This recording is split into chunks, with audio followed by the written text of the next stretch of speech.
Hello, hello, hello.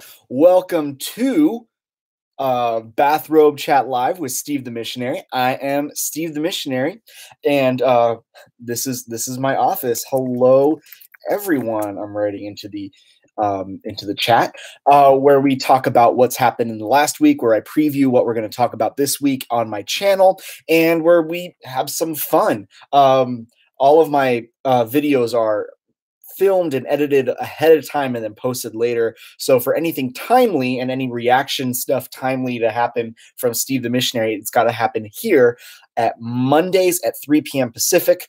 So you can enjoy it. By the way, what time is it over there in Ireland, Sean?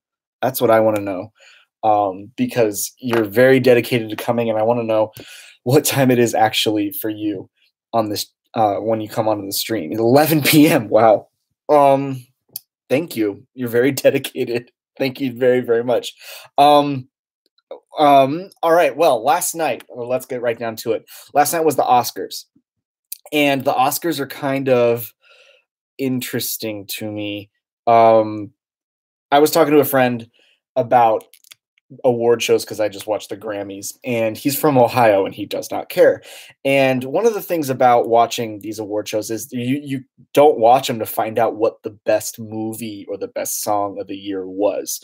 They're almost always either flat out wrong or, arguably incorrect, where, one could legitimately say they should have picked this one better because it was better. You don't watch it just for that. You watch the show, one, just in case a really good performance happened. And we did have good performances. Most notably, Lady Gaga and Dave Rollins and Gillian Welch, which was just so beautiful. And I'll get back to that. You also watch and you want to know who wins these things because it tells you a lot about what that industry wants to say about itself and to itself. So you want to learn about what makes Hollywood tick, what things they value over other things. You watch the Academy Awards and they will tell you.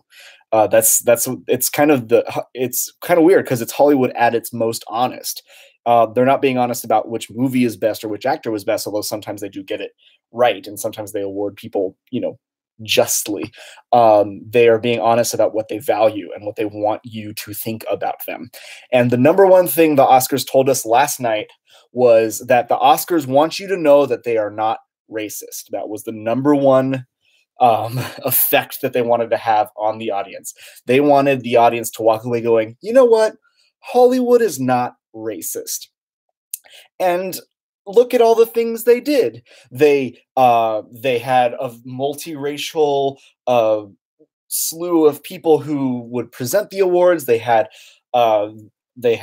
songs sung by people of various races, lots of representation from Black people in America. They gave 3 out of 4 of Alfonso Cuarón's nominations to Alfonso Cuarón, who did have a really awesome cinematography bit in that whole movie. And thank you, Daniel, for calling me a racist. And and then on top of all that, they gave the best movie nomination to the movie about racism. So number one, the Oscars want you to know that they are not racist. And this is kind of telling. Like outside of the movies themselves, because I only saw 2 out of the 8 movies that got nominated for Best Picture. I saw Black Panther and I saw Roma, and I think Roma deserves the awards that it got, but I think Black Panther might have been better out of those 2 in terms of movies that I think that to me looked like just from their promotion, what they who deserves to win. It looked to me like BlacKkKlansman was the one that had the combination of a good script and good directing and great acting and a great story and was timely and was challenging and all those things. And I was like, I think Spike Jonze is finally going to do it. And then the cheesy feel good movie won. And these are, of course, all ideas I get just from the promotional material because I haven't seen either of those movies. but that was what I got away from that. It was, if you were going to give a movie to show off how representative or how big of a place Black people have in your entertainment, you were going to give the award to Black Klansman. But if you wanted to give an award to show off how not racist you were going to give an award to Green Book. That and then at that point, it feels a lot like you have a friend who's constantly saying that they don't hate Mexicans. I don't hate Mexicans. Or like, I'm going to say this, but I don't hate Mexicans, or I don't hate Mexicans, but like, if you have someone who's like constantly trying to tell you that they are trustworthy, or constantly trying to tell you that they're not sexist, or constantly trying to tell you that they're not racist, you start to look at them like, wait, are you racist? You start to like peer into what they're doing more and more often. The more they protest, the more suspicious it gets. And that was the whole feeling the entire time you're watching the Oscars, was you really want us to think that you're not racist. And that's kind of weird. You could always just be not racist, and then the way we think will kind of move that direction. That was what I felt. On top of that, let's talk about the music, because I like the music. I missed the Kendrick Lamar performance, if it even happened, because I was in and out of the room because it lasted like 5 hours long. Joe just commented, isn't it true that voters aren't required to watch all the movies in the categories they vote in? Is it?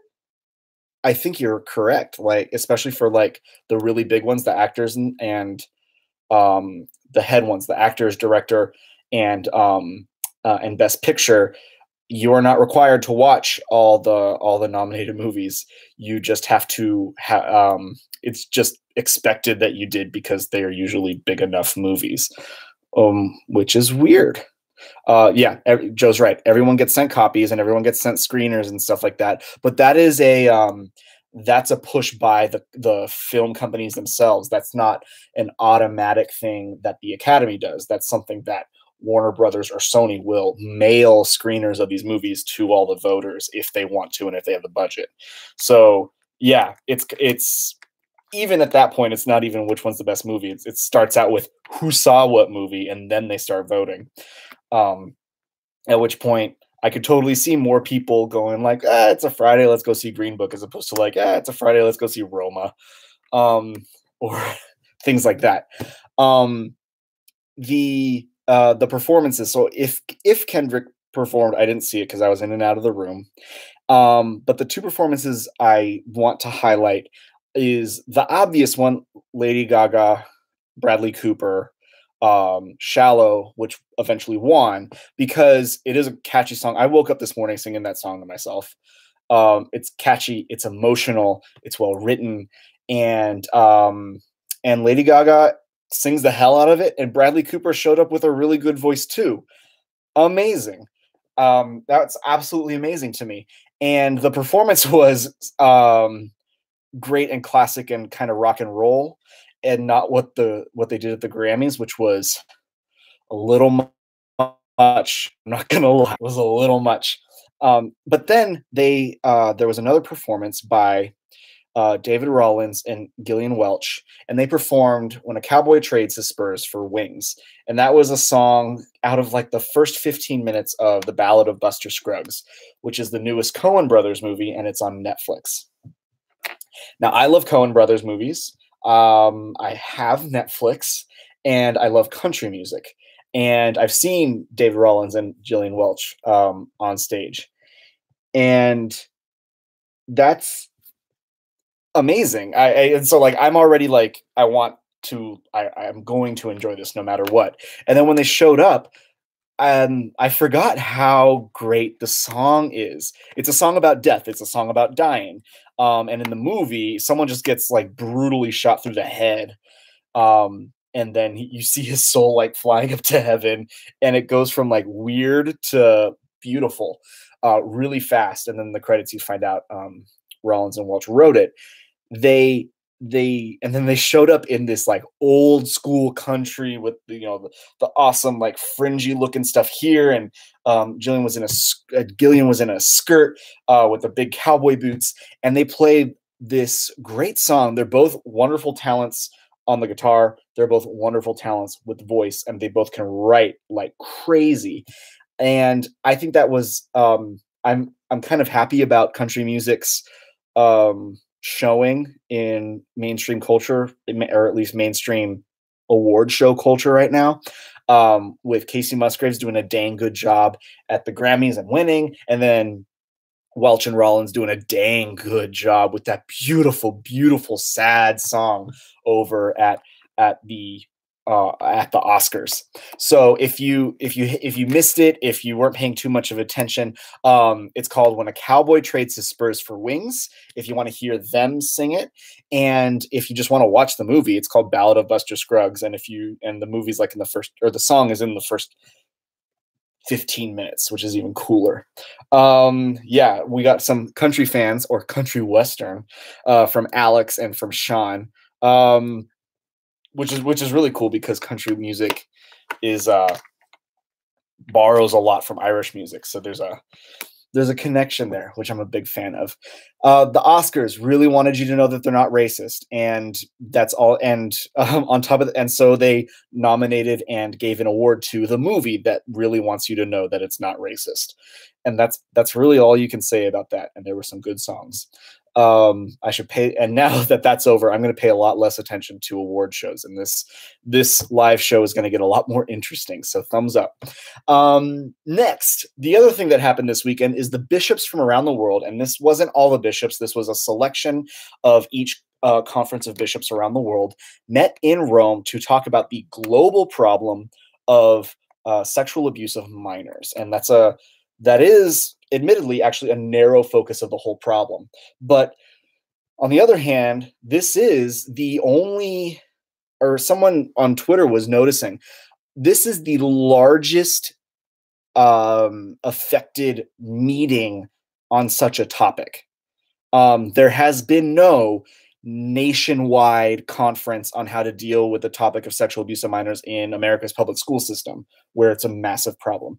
There has been no national or international meeting on dealing with the sexual abuse of minors in any other religion. And the Catholics are the ones that are doing it first. Now, the Catholics are doing it first because of the unique intensity that the problem blew up. But that isn't to say that it's a solely or exclusively or an especially Catholic problem. It is a world problem. Minors get abused. And the problem is much more heinous when minors are abused by trusted people and by people who who work for the church or work for God. And the problem is again exacerbated when that abuse is covered up by people who were supposed to protect minors. And so the Catholics were the ones who made this first international meeting to address the problem of to address the problem of sexual abuse of minors. Conservative Catholic, they want you to know that they aren't racist, like how last year they wanted us to know that they were serious about rape.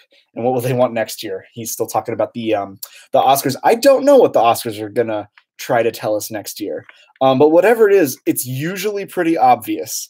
I'm not one for conspiracy theories when it comes to Hollywood. They let you know exactly what they want. It's pretty clear. So conservative Catholic, you and me both will find out what happens next year and what they want us to know. It might be politics. It might be straight up electoral politics because it'll be an election year next year. So yippee-ki-yay. We're all so excited for that. So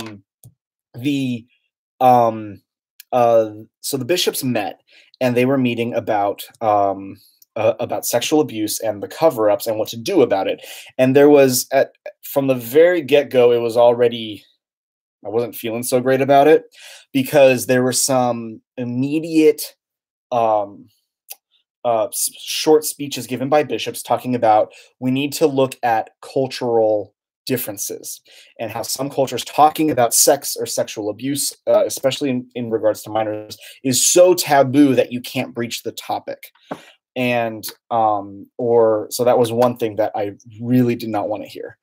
I think that while cultural differences are very true and people who choose to ignore them do so to their own detriment and to the detriment of the church. But I think that, and I've experienced this while doing ministry in a multicultural diocese. Sometimes cultural differences is used as an excuse by someone who by people who don't just want to start doing the hard thing, and it's meant to stall anyone from outside, or from giving outside help. That can be outside of the culture, but it can also be like outside of the boundaries of your parish or diocese, even if they are from the same culture. So that's what I've noticed. But yeah, given that cultural differences are true, that doesn't mean abuse doesn't happen. And that doesn't mean that, and therefore that doesn't mean that we can't address it. Like, we have to, because it's happening. So there was that first thing that got said, and then there was something that Cardinal Archbishop Blaise Cupich of Chicago gave, and I think was a press conference. It was a long and rambling answer about synodality and support from one bishop to another, so that they are supported, but the Vatican doesn't fix everything. And he was trying to create this like decentralized response, but where the bishops felt supported. And I was just offended, straight up offended by what Cardinal Cupich said. It's very clear that there are a lot of bishops who, good bishops, already have the correct amount of support.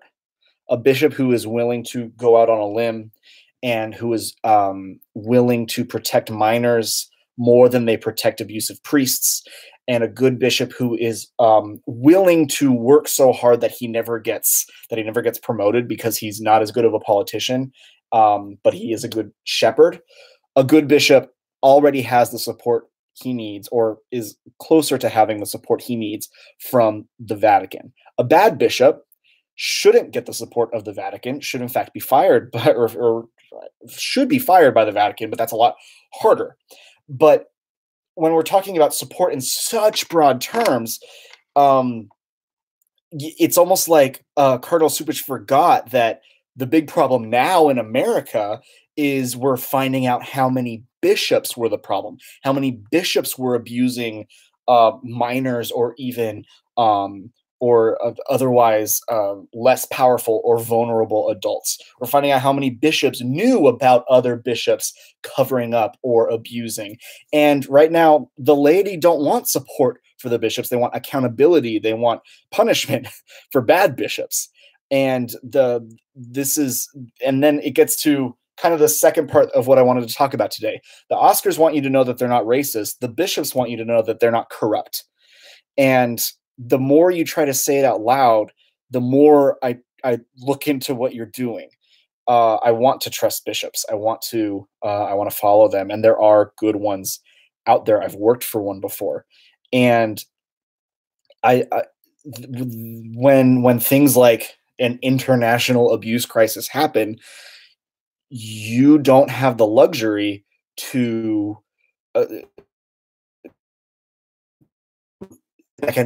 act, especially when you're talking, when you're at a press conference. You are talking to the laity, not just to the press. And when the laity especially the laity that's still around, has been standing here and taking the mudslinging over and over and over again for our faith, for you to ask for more support is selfish in my eyes. And so I got a little mad about Cardinal Cupich. I should probably pray about that and go for some more forgiveness, but that's where I'm at. So some comments. First, Chris McCarthy, long and rambling describes everything Cupich talks about. I wouldn't know from experience, but good joke anyway. Conservative Catholic, thank you so much for chatting so much and not being like Daniel Glaze, who's only here to disagree with me. Conservative Catholic, I am sick of that multiculturalism argument too. It's not like the truth stops being the truth because culture changed. There doesn't need to be a false dichotomy between truth and culture. And I'll continue what he's saying, which is a new topic. Things aren't going to get better until canon laws change that bishops can be overseen. I have no idea how to do that. To the last bit, I have no idea how to do that either. To your first bit about multiculturalism, I don't think it's fully BS, which I already mentioned. I think it can be used as an excuse. And you're right, there doesn't need to be a false dichotomy between truth and culture. But I also rarely see it used as used as creating a dichotomy between truth and culture. Honestly, there is, if you want to learn about how to apply the gospel into new cultural contexts, look at the gospel in the cultural context it already exists. Acting out the gospel, preaching the gospel, evangelizing the gospel looks entirely different here than it does in Ireland and the Philippines and Afghanistan or India. These are, or even Nigeria. These are wildly different places where the same gospel is applied to help people spiritually and corporeally, spiritually and physically. And it looks so different, but it's very obviously the same Spirit. It's very obviously the Holy Spirit that's running it, and it's very obviously the Word of God, the gospel that's pushing it. So I think that there's so much multicultural gospel already out there, and non-colonialist gospel already out there, that we can learn from our own history. We can learn from our own lessons in order to fix potential problems in the future. We are, for most of us, we're American Catholics, so we have a weird combination of colonial Christianity, and then this multicultural gospel happening at the same time. And a response: I don't oppose multiculturalism. I think that it's I think the way it's used is a problem. People use it to avoid doing what they have to. Very true, possibly true in what's happening with the bishops. And we have to remember our kind of, I guess, heritage as being Catholics in America. We're pulling from more than one place when we're learning our own Catholicism. And the more we remember that, the better we can parse out what is culture and what is the gospel, and how is the gospel going to happen over here. And which is important when you're talking about a global a global religion like the Catholic Church. That is what the bishops are hopefully doing. But right now, they want you to know that they're not corrupt. They want you to know that people like McCarrick don't exist, or Worrell don't exist. And it's odd, and I don't have too much hope in the immediate action of bishops, which is so unfortunate. Right now, I'm also a little mad, and maybe I'm being impatient because it's not like everyone's flown home yet. But about a month ago, we were told our Conference of Bishops was told not to vote on some new restrictions on bishops that they were going to present, and it was for two reasons. One was because it actually probably had issue with canon law. Canon law has a lot to do with balance of power between bishops and pope, and some of the things they were trying to implement actually crossed the line on these balance of powers with the bishops. The bishops do hold a lot of autonomy from one diocese to the next. And so the Pope, the Vatican, said, do not put in these new, do not implement these new ideas until the February meeting. One, because it probably breaks canon law, and two, because we want to have this international meeting to with the implication that it's like to standardize so that there's a global understanding of what to do. So we've waited until February, and now there isn't any, as far as I can tell, there aren't new global rules. There's just a fresh new conversation. And that just feels like waiting till February was never worth it, which is very deflating as a Catholic, as a lay Catholic who's worked in the church. It's extremely deflating, and I don't like it. I don't like it one bit at all. The bishops want you to know that they are not corrupt. All right, so on to happier stuff. In 3 weekends, my brother is getting married, and he is asking me to play the music for the wedding. Now, the wedding is not going to be a full mass. It is going to be just the rite of marriage, and it's going to be a very small group of people. So my question to you is, what should I play for my brother's wedding? We need an entrance song, but they're not going to do a whole procession down the aisle. They're just going to be sitting in the front pew and stand up when the priest walks in. So a nice, short and happy procession song. And thank you to Chris and Sean, who are congratulating my brother. We need a nice, short and happy exit song. And then they're doing the unity candle. So they're doing this sort of unity candle thing. So a song to sing during the unity candle. What songs do I pick? And it's really funny. My brother is kind of goofy. He's totally okay with, he's not traditional at all in any liturgical sense. So, but he wants something that's fun, but then my mother wants something that's meaningful. And I'm trying to straddle the line between that. I don't know what I'm going to do. And then there's also the fact that the priest, I asked him what's appropriate to play. And thanks, Chris. Steve's brother is goofy. Who'd have thunk? Ave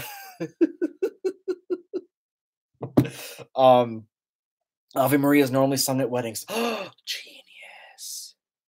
Sean, you're a genius. I can learn the Ave Maria. Sean, you're the best. I'm going to write that down. Sean, you're the best. Okay, so that's going to be the candlelight one. The entrance and exit, I don't know what I'm going to do. The other thing is, I might do pop songs for that. The priest was playing kind of fast and loose. He said, honestly, I am in charge, the priest said, I am in charge of what goes on in between in the name of the Father, Son, and the Holy Spirit at the beginning, and I bless you in the name of the Father, Son, and the Holy Spirit at the end. So if you're everything in between those two has to be good and has to be church appropriate. It has to be liturgical in some way. Everything outside of that, so that includes entrance and exit hymns. Everything outside of that does not have to be churchy, but it just can't be, immoral. So I'm like, oh, I could play, I Want You Back by the Jackson 5. It would be all piano.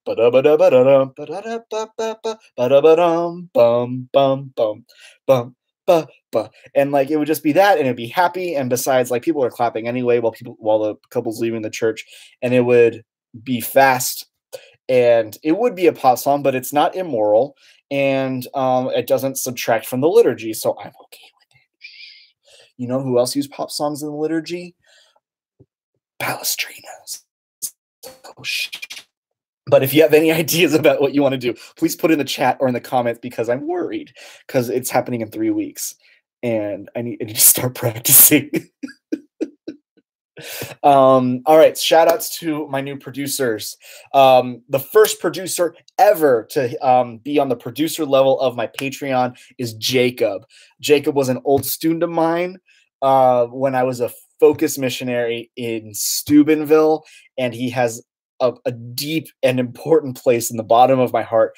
Thank you, Jacob. You are the official first patron to be at to start giving at the producer level, and I will never ever forget you for it. So thank you so much. Shout out to Jacob. If you want to be a producer and get your own shout out and your own place on the credits at the end of every one of my videos, please go to patreon.com/SteveTM and scroll down to the patron level of producer. And become a producer of mine. All of the levels are morning is broken. Joe, it actually begins in the afternoon at 1 in the afternoon, but morning is broken works. Or even how can I keep from singing would be good. And Joe's doing a great job with all the hipster songs. Come Thou Font. And Conservative Catholic, really sorry. It can't be that skillful because I'm not that great of a piano player, but thanks. Oh yeah, all the levels at my Patreon are named after interesting Bible and religiously important numbers for us, and sometimes the benefits and gifts will match up. So please have fun at the Patreon. Patreon.com/SteveTM. Next week is going to be two things. One is a review of all the books I've read so far this year, which is going to be a lot of fun, and kind of a mellow video for the week. And then a How's Your Prayer Life? Again, always, How's Your Prayer Life is one of the less watched, but one of the most commented videos I post every month. And it warms my heart to see people talking about prayer. A week from today is basically the end of the carnival season. So we're going to be basically stuffing our faces. I'm going to have a bunch of snack food. So bring snacks for the next Steve the Missionary Bathrobe Chat Live. And we'll enjoy ourselves. We'll paint the town red, and I'll learn how to properly say laissez les bon temps brûler. I think that was good. But anyway, thank you so much to everybody who came on to Bathrobe Chat Live. Thank you especially to everybody who commented on Bathrobe Chat Live. Our biggest commenters today, Conservative Catholic, Alex, Joe, Happy Rice Paddle, I saw you, and of course Sean. And I'll pass along the congratulations to my brother getting married in 3 weeks. So awesome. God bless. The vlog has ended. Go in peace.